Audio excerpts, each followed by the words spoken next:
संविधान सभा बाझिएका कानून संशोधन गर्ने सरकार र सत्तासीन दलहरूको तयारीपछि वैशाखमा स्थानीय तहको निर्वाचन नहुने लगभग पक्का भएको छ।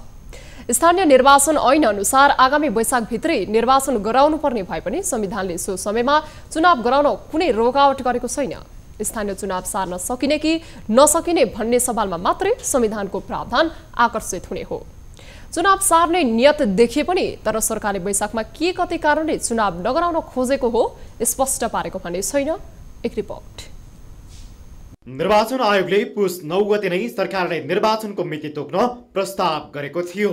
उसले एकै चरणमा भए वैशाख 22 र दुई चरणमा भए पहिलो चरण वैशाख 14 गतेका लागि उपयुक्त हुने सुझाव दिएको थियो। तर 3 सातासम्म सरकारले त्यो एजेन्डालाई उपेक्षा गर्यो र राजनैतिक छलफल समेत गरेन। 10 दिन अघि आयोगले सर्वदलीय बैठक बोलाएर वैशाखमा निर्वाचन गराउन माघ पहिलो साताभित्रै चुनावको मिति घोषणा गर्नुपर्ने जनाएको थियो। त्यसपछि सरकार तथा सत्तासीन दलहरूले राजनैतिक छलफल तथा परामर्श बढाए जस्तो गरे। तर वैशाखमा चुनाव नगराउने गरी उनीहरू अगाडि बढेको प्रष्ट देखियो।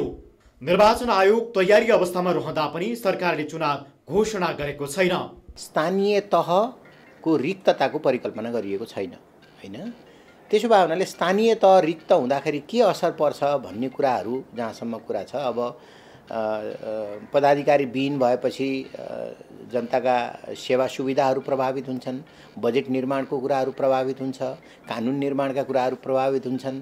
त्यहाँ न्यायिक समिति छ, न्यायिक समितिमा परेका मुद्दा मामिलाहरू चाहिँ फैसला नहुने स्थिति हुन सक्छ। सत्ता गठबन्धनको बैठकले वैशाखमा निर्वाचन नगराउने नियतका साथ ऐन संशोधनको तयारी गरेको छ। आइतबार निर्वाचनबारे कानुनविदहरूसँग छलफल गर्न बसेको सत्ता गठबन्धनको बैठकले संविधानसँग बाझिएको स्थानीय तह निर्वाचन ऐन संशोधन गर्ने सहमति गरेपछि वैशाखमा निर्वाचन नहुने पक्का जस्तै बनेको छ। बैठकपछि सरकारका प्रवक्ताले दिएको अभिव्यक्तिबाट चुनाव धकेल्ने नियत प्रष्टै देखिन्छ। संविधानको धारा 225 बाजिएको देखिएकोले संविधानको धारा 1 अनुसार यस संविधानसँग बाजिएको कानुन बाजिएकोहरूसम्म अमान्य हुनेछ भन्ने व्यवस्था भएकोले सो अनुसार कानुन संशोधन गर्ने सुझाव प्राप्त भएको छ। स्थानीय तह निर्वाचनको पहिलो चरणको मतदान 2074 वैशाख 31 मा भएको थियो। आगामी जेठ 6 मा सबै स्थानीय तहको कार्यकाल सकिने कानुनी अवस्था छ।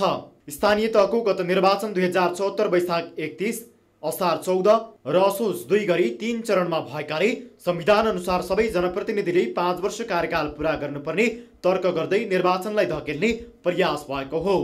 प्रमुख प्रतिपक्षी दल एमाले संसद अवरोध जारी राखेकाले निर्वाचन सम्बन्धी कानुन संसदबाट पारित हुने सम्भावना देखिँदैन। यस्तोमा सरकारले अध्यादेशबाट कानुन संशोधन गरेर निर्वाचनको मिति धकेल्ने प्रयास भइरहेको छ। यसो गर्दा राजनैतिक शक्तिहरूबीच द्वन्द्व बढ्ने निश्चित जस्तै छ। वैशाखमा स्थानीय निर्वाचन गर्न संविधान बाधक छैन।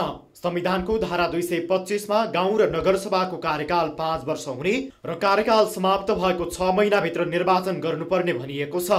यसको अर्थ निर्वाचन 6 महिनापछि गर्नुपर्छ भन्ने कदापि हुन सक्दैन। न्यूज 24 टेलिभिजनका लागि क्यामेरामा मदन सापकोटाका साथ TV journalist Upendra psycho report.